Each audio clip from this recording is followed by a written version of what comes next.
Imagine a ruler so feared, his very name struck terror. Ivan the Terrible. Was he a bloodthirsty tyrant fueled by madness, or a cunning genius who manipulated the masses? The history books tell one story, but dig deeper, and you'll find a monarch whose actions still spark fierce debate centuries later. Prepare to have your perceptions challenged. I am the master of my own land, and I am accountable to no one. These words capture the essence of Ivan IV, a man whose shadow looms large over Russian history. To understand the man, we must first understand the boy. Orphaned at a young age, Ivan grew up in a royal court filled with betrayal and violence. He watched powerful nobles, the boyars, fight for control, often neglecting and humiliating him. This brutal childhood forged a deep-seated paranoia and a fierce determination to never be weak again. He inherited a fragmented land, a patchwork of principalities where the boyars held immense power. Russia desperately needed a strong, central leader to unite it against internal strife and external threats. And a strong leader he became. In 1547, Ivan did something unprecedented. He wasn't just crowned a grand prince like his forefathers. He had himself crowned Tsar of all the Russias. This wasn't just a title change, it was a brilliant strategic move. It elevated his status to that of an emperor, placing him on par with the ancient rulers of Rome and Byzantium, and signaling a new political order. He was no longer first among equals. He was the absolute, divinely appointed ruler. His ambition didn't stop at titles.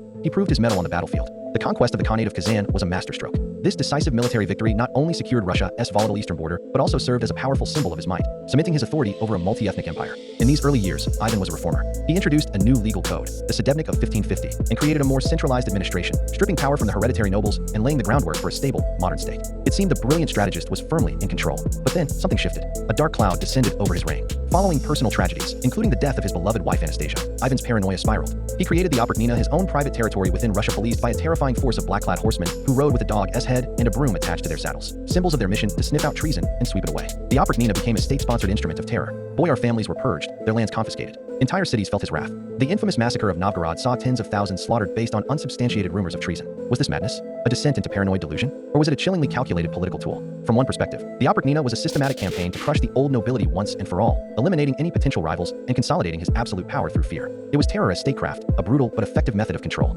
From another, it was the rampage of a mind unhinged by grief and suspicion, lashing out at imagined enemies. The line between ruthless strategy and sheer madness becomes terrifyingly thin. The later years of his reign are marked by military failures, like the draining and ultimately disastrous Livonian War, which sapped the country's resources. And then came the act that forever seals his reputation for monstrous cruelty. In a fit of rage, he struck and killed his own son and heir, Ivan Ivanovich. This moment is the cornerstone of the madman argument. What sane ruler destroys his own dynasty? Yet, even here, some historians suggest political undertones, a clash over military policy and the future of the kingdom. Ivan himself was a man of intense religious fervor, often spending hours in prayer and penance, seemingly tormented by his own actions. Did he see himself as a divine instrument, cleansing Russia of its sins through fire and blood? So, who was Ivan the Terrible? A brilliant strategist who unified Russia and laid the foundations of its empire? Or a paranoid madman who bathed his own country in blood? The truth is, he was likely both. His reign is a chilling testament to how political genius and psychological instability can coexist in one formidable, terrifying figure. He was a nation builder and a nation breaker, a reformer and a tyrant. His legacy is etched into the very soul of Russia, a complex story of fear, foresight, and absolute power. What do you think? Was he more of a master strategist or a madman? Let us know in the comments below.